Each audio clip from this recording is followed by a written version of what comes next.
மின் உற்பத்திக்கு 1,50,000 கோடிக்கு மேல இழப்பு.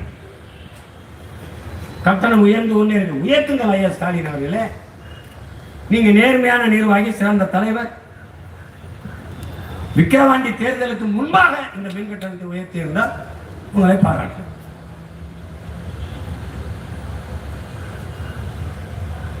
அந்த பாட்டை வச்சு ஓடிட்டாங்க ஒரு 10-15 நாள். அது கைது, இது கைது, சண்டாளன்னு பாடக்கூட பாடல விடு, வேற பாட்டு பாடுவோம்.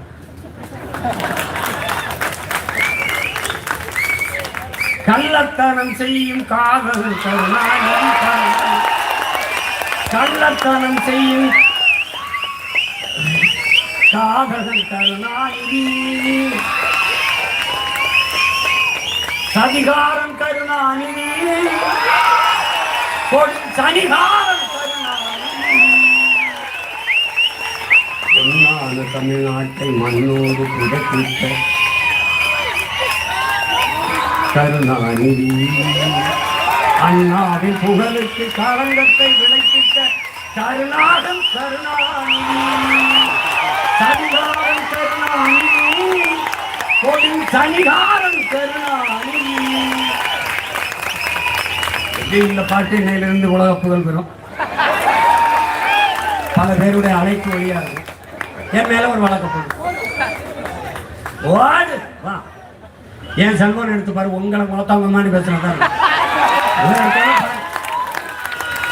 சேட்டமையில் தானே. எதுக்கு படிச்சா எதுக்கு வந்தா அந்த வேலை. இப்ப இந்த அதிகாரம் மேலிடம் சொல்லிருச்சு, எதிராக உங்க மேலிடம், பல மேலிடம் கீழிடமா இருக்கிறாப்ப கொஞ்சம் வீட்டில் மேலிடம் கீழிடம். வரலாற்றின் கால சக்கரங்கள் சுரண்டு கொண்டுதான் இருக்கிறதுங்கிறார் எங்க தலைவர். இன்னைக்கு மேல இருக்க, நான் வீதியில் இருக்கேன்.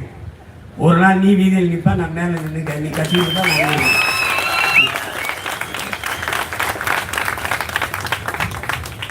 ஐயோ அப்படி பேசிட்டார்.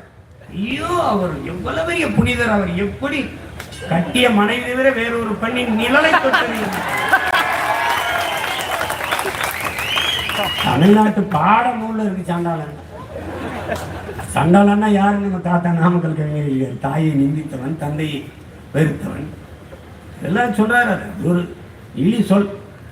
சரி வேணாம் விட்டுருவோம்.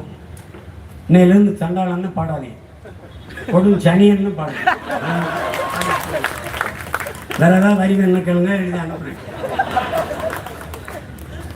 நாட்டுக்கு இதெல்லாம் பிரச்சனைங்க, இவங்களுக்கு அதெல்லாம் பிரச்சனை. இந்த நாடு அனுபவிக்கிற பெரிய மீனவர் படுகொலை காரணமே நீங்க தாங்க. கச்சத்தீவை எடுத்து கொடுத்தவன் காங்கிரஸுங்க, கொடுக்கும்போது கூட நின்று வேடிக்கை பார்த்தது திமுக. 2 பேரும் கூட்டணி வச்சு ஓட்ட வாங்கிட்டு மஞ்சள் குளிச்சுட்டு 400 டிஎம்சி வந்துட்டு இருந்ததுங்க கர்நாடகாவிலிருந்து நமக்கு தண்ணி. 400 டிஎம்சி. அது 10வது வழக்கு போட்ட பெருந்தகையை ஐயா கருணாநிதி, அம்மையார் இந்திரா காந்தி பிரதமர். அப்போ 356 பயன்படுத்தி ஆட்சியை கலைச்சி விடுகிற ஒரு முறை இருக்கு. அதில் கலைச்சி விட்டுருவாங்கன்னா கச்சத்தீவை கொடுக்க காத்துட்டு இருந்தோம். பொறுமையாக இருந்து ஆண்டுதோறும் பல லட்சக்கணக்கான தொண்டனை கூட்டி மாநாடு போடுற நீங்கள் ஏன் கச்சத்தீவை கொடுக்கூடாதுன்னு ஒரு கூட்டம் போடல, ஒரு ஆர்ப்பாட்டம் போராட்டம்? அன்னைக்கு இந்திய நாடாளுமன்றத்துக்கு பேசின ஒரே தமிழன், மரத்தமிழ் வீரன் எங்க தாத்தா மூக்கையத்தவர் மட்டும்தான். உங்க தந்தை இந்திய நிலப்பரப்பில் ஒரு பகுதி எடுத்து சீனாவுக்கு கொடுத்து வரலாற்று பெரும் துரோகம் செய்தார். அதை போலவே நீங்கள் என்னுடைய தொகுதியான ராமநாதபுரத்துக்கு சொந்தமான கச்சத்தீவை எடுத்துக் கொடுத்து தமிழ்நாட்டிற்கு மிகப்பெரிய வரலாற்று துரோகத்தை செய்கிறீர்கள் இந்திரா காந்தி என்று பேசிய பெருமகன் நம்முடைய தாத்தா. என்ன பிரச்சனை? இன்னைக்கு ஒரு டிஎம்சிக்கு நம்ம முட்டிக்கால் போட வேண்டியது. இப்படி பெரும் வெள்ளம் பெஞ்சு பெருக்கெடுத்து ஓடினாலே வழியே நமக்கு தண்ணி தர தயாரான. நிதி ஆயோக்கு நிதி தரல, போகல. கோபம் வரவேற்கிறேன், போகல. அந்த ஆண்மைத்தனத்தை, அந்த வீரத்தை, அந்த கோப உணர்வை, அந்த ஆத்திரத்தை நாங்கள் மதிக்கிறோம். நிதி தரவில்லை என்று கோபப்பட்டு நீங்கள் நிதி ஆயோக கூட்டத்துக்கு போவதை தவிர்த்த பெருந்தகையே, ஒரு சொத்து நீர் தர முடியாது என்று சொல்லும் போது உன்னோட கூட்டமில்லை, உனக்கு ஒரு சீட்டுமில்லை என்று கோவித்துக் கொண்டு இந்திய கூட்டணியில் வெளியே வராதே. இதுக்கு பதில் உண்டா? யார் சொல்லுவா?